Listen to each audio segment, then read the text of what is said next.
Papa Jack ang bahala sa kwela para lahat ay masaya. Huwag kang matakot na magmukhang. Gusto kong testingin. Ito yung battery niya. Suspension niya sa body is shock na natin. Gamitan natin itong Ducati. Testingin na natin to. Kapag nakakaramdam siya ng paahon, automatic, bibigyan kanya kagad ng assist. Grabe! Uy! Ayun na, binigyan tayo ng pagkakataon, mga master. I-test drive natin yung Ducati na TOC. Ayan o, yan, nagawa ng TOC. Yan, powered ng TOC. Tetestingin natin yan kung ano nga ba yung masarap, kung ano nga ba yung feeling ng almost kalahating milyon ka na may pedal assist na Ducati. Samahan nyo ako para ma-experience nyo, para ma-experience natin. Papakiramdaman natin at sasabihin ko sa inyo kung anong feeling. Alright, tara! Samahan nyo ako, excited na ako.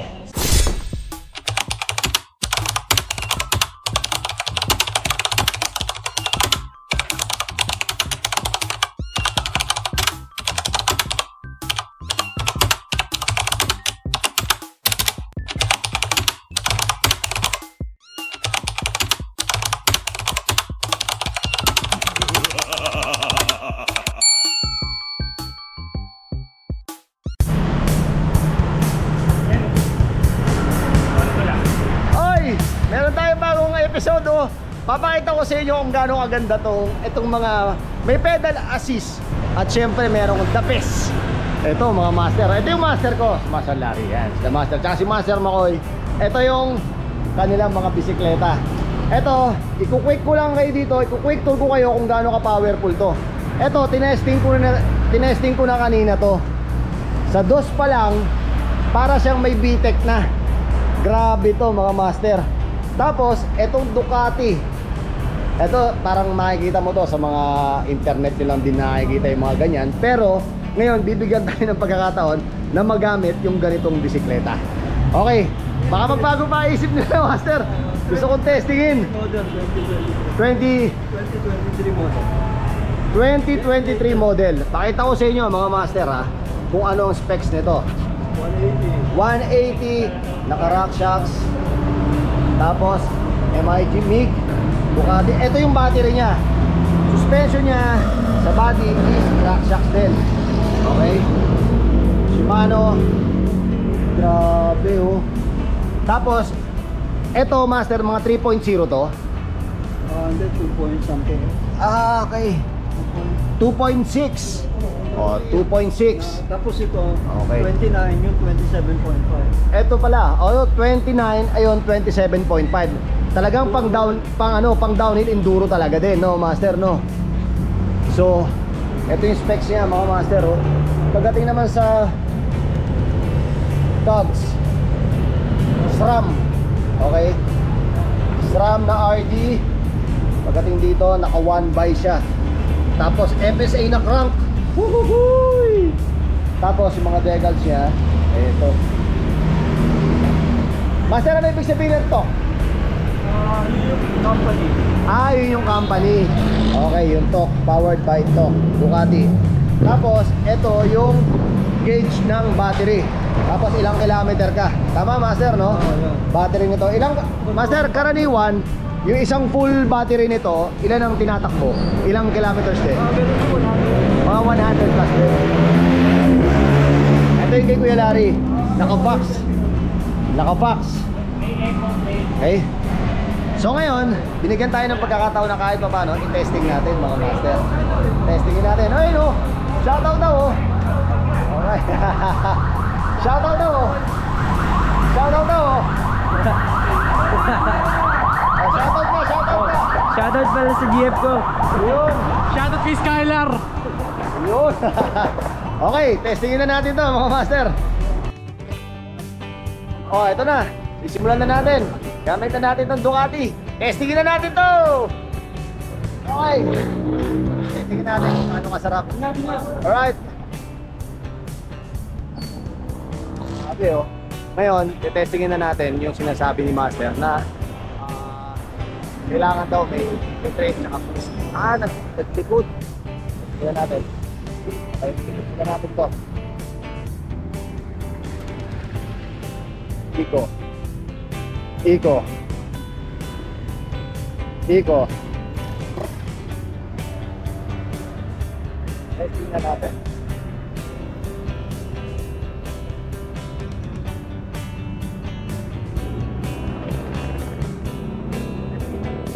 Testingin natin dito sa paahon. Kasi paahon to. Nalaman natin dito yung power niya. Gaano kasarap. Okay.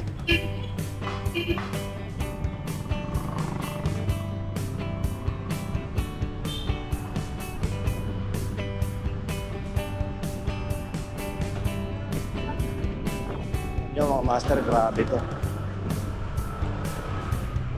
Grabe to. Grabe itong bisikleta na to.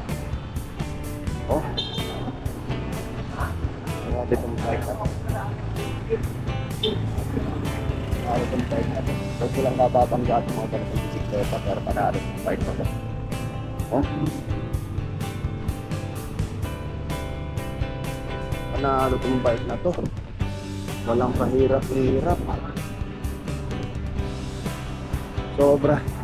Pag kami ganito kang bisikleta, kahit gaano kalaking goma mo, panalong panalo ka. Hindi ka hirap dito. Ayan o. Oh, bumilid ako sa pinakamaano. Testingin natin ngayon yung trail ng feeling. Okay. Yung trail niya mas magaang. Mas magaang yung trail niya. Tapos mas magaang yung trail niya. Hindi mo ramdam. Oh, panalo nga. Ano nga ito? Yung asisi. Oh. Ay, karaan, kuyang. Hi, vlog.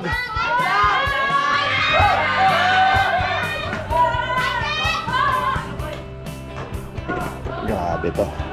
Yung bisikleta na to.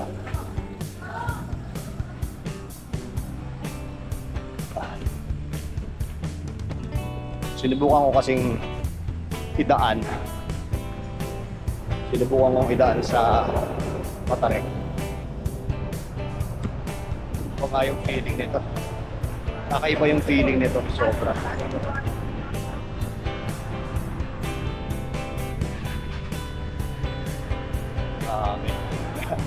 Grabe. Sinubukan ko doon sa paahon, kuya. Ang ginamit ko yung trail.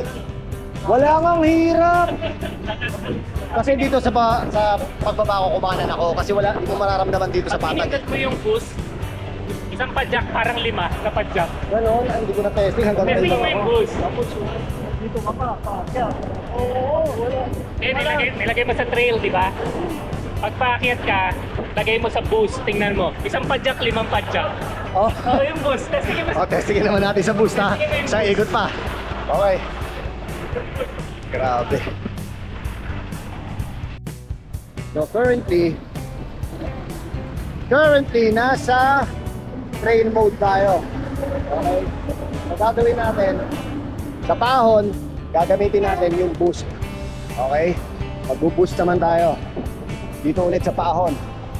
Sa pahon naman tayo pupunta.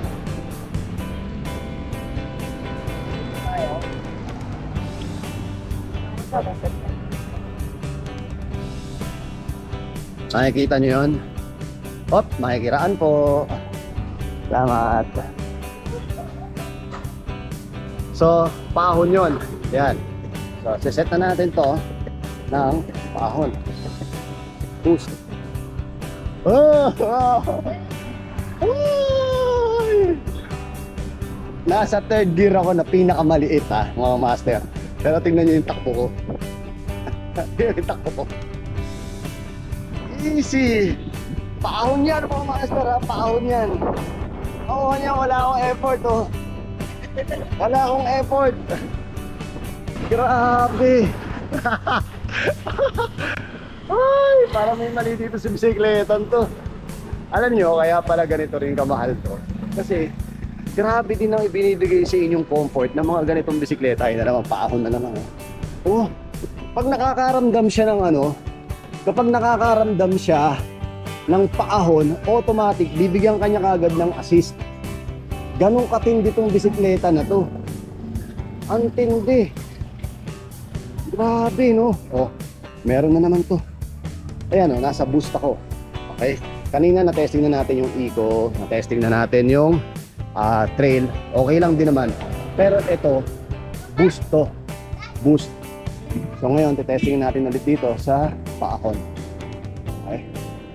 Sa paahon. Nakapa tayo dito. Oh. Check lang natin pa. Pag na-send lang natin, pakay tayo. Paahon. Paano tayo ng paahon? Ay!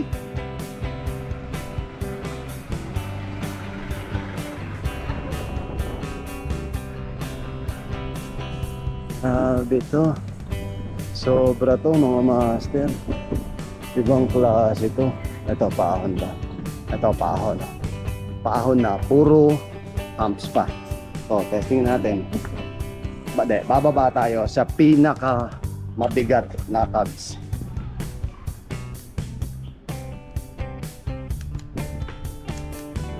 Yan na, pinakamabigat na yan. Pinakamabigat na yan ha. Pero tingnan mo yung takbo ko. Yung takbo mo hindi nagbago. Sa pinakamabigat na cogs na yan ha. Sa pinakamabigat na cogs na yan. Isipin mo yan. Sa pinakamabigat na cogs na yan. Makakaliwa tayo dito. Hop. Dito na tayo. Dito na tayo. Sa pinakamabigat na cogs na yan mga master ha. Nakakatawa. Parang may mali sa bisikletang to. Grabe itong bisikleta na to. Oh.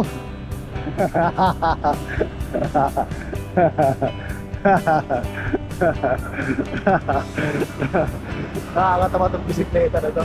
Parang niloloko.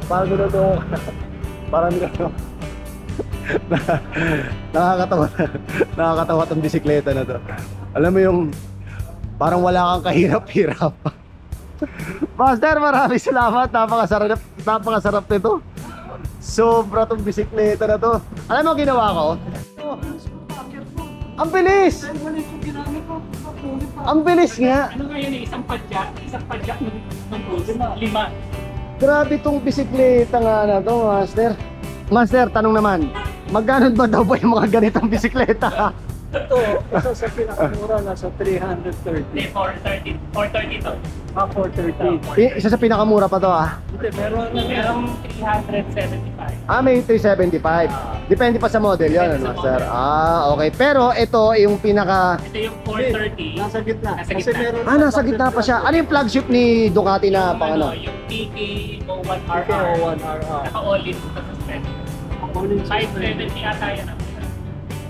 570. Grabe. Ay, ito. Suspension ulit, ha? Ito, grabe to. Dito pa lang okay na to, Master. Sobra to. Hindi ko nga naramdaman na ang laki ng goma ko eh. Ako hindi talaga ako nagbabike. Alam ni Kuya lahat. Sabi ko, pag magbabike ako, kailangan e-bike. Kasi pag yung normal, siguro isang kanto lang. Meron kasi Tingnan siya, na. road bike. Okay. Trek. Kaya lang, sakit sa puwet niya. Kasi walang suspension. Okay. Hindi komportable, kuya. Stop na siya ng cambio.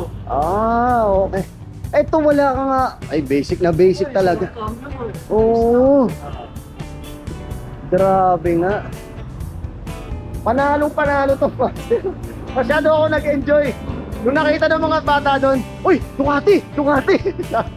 Shoutout vlog! Grabe ang tulin. May binibenta na bang mga second hand ngayon? Wala naman. Wala pa, no? Nakaupusan. Kasi kanina, Master, kung makikita nyo, meron tinatawag na ito, trail, merong boost, merong kabila, trail, eco, saka off. So meron siyang mga function, bawat pagpipilian nyo na yon. Yung kaninang inahon natin, naka-boost tayo nun. Tapos, nakasagad tayo dito ha. Nakasagad tayo. So, tapos, tumungtong pa rin tayo ng 18. Grabe. Ang sarap. Master, maraming salamat sa pagpapatry. Hanggang try na lang ako dyan. Kaya, Lars, pag kayo mga kaibigan natin gusto magpabuo sa'yo ng ganyan, magkano, ano yung requirements mo? Yung bike niya dapat is yung bottom bracket na importante. Yung bottom bracket. Dapat standard bottom bracket. Okay. Maximum 70 mm. 70 mm. Dapat. Okay, magagawa mo lang yun, syempre, Lars, sa mga naka-DH na frame. Yeah, kahit anong bike. Basta yun ang requirement. Okay. Yung bottom bracket lang ang... Okay. Ako na nagkakabit ng motor, electronics, wiring, baterya. So, kahit not necessarily kailangan naka-full suspension, Lars. 60K matagas. 60K. Kasama na yung labor, kasama na yung gamit. Lahat. Battery, 60K. motor, tapos labor. Mura na yun kasi battery and motor na sa Kuya, kung ganito naman magiging kalalabasan ng sarap ng ride Tsaka yun na-testing ko na rin yun. Mabigat. Pero pag sinay ko sa lahat, Panalo nga. Kuya Lars, maraming salamat Kuya Lars, asa nga pala yung shop nyo, Kuya Lars? Sabihin mo naman sa kanila Yan, 57 Santiago Street. Okay, 57 Santiago Street. Si Kuya Lars, pagka gusto nyo magpabuo, puntahan nyo lang din si Kuya Lars dito sa Roosevelt kasi lagi siya nandito. Tsaka Ipa-contact nyo lang. nila sa Viber. Nakakonect din sila sa Viber, so puntahan nyo lang kung gusto nyo magpabuo ng mga ganyan lupit Pero ako hindi. Pangarap ko na lang muna yan sa ngayon. Grabe. Kaya maraming salamat po Maraming salamat Kuya, thank you Salamat. Ayun na mga master, nakakita nyo naman Grabe yung bisikleta na yun, sobra. Alam niyo kung papipiliin ako ng bisikleta siguro parang masarap nga yun. Kung meron akong kalahating milyon, magaganon ako, di ba? 470 plus thousand. Meron ang ganong kaganda. Tapos kay Kuya Larry, yung kay Kuya Larry niya, kung meron kayong budget na sabi niya kanina 60,000 lang. Pagpagawa plus yung bisikleta mo kailangan, pero may requirements yun sa bisikleta mga master 70mm daw yung BB ang kailangan para at least makapaglagay siya ng motor. Okay? So, ayun. Maraming salamat sa pagkakataon Kuya Makoy tsaka Kuya Larry sa binigay niyong pagkakataon na matesting ang inyong mga mamahalin at mga powerful na bisikleta. Okay? Nag-review tayo. Nireview natin yung kay Kuya Larry na affordable pero same powerful. Tapos, nireview natin yung sobrang powerful na bike pero napakamahal. Pero sulit talaga. Okay? So hanggang dito lang muna po tayo mga master. Maraming salamat. Palagi tandaan, mahirapan pero hindi susuko. Hanggang sa muli hanggang sa muling pag-testing ng mga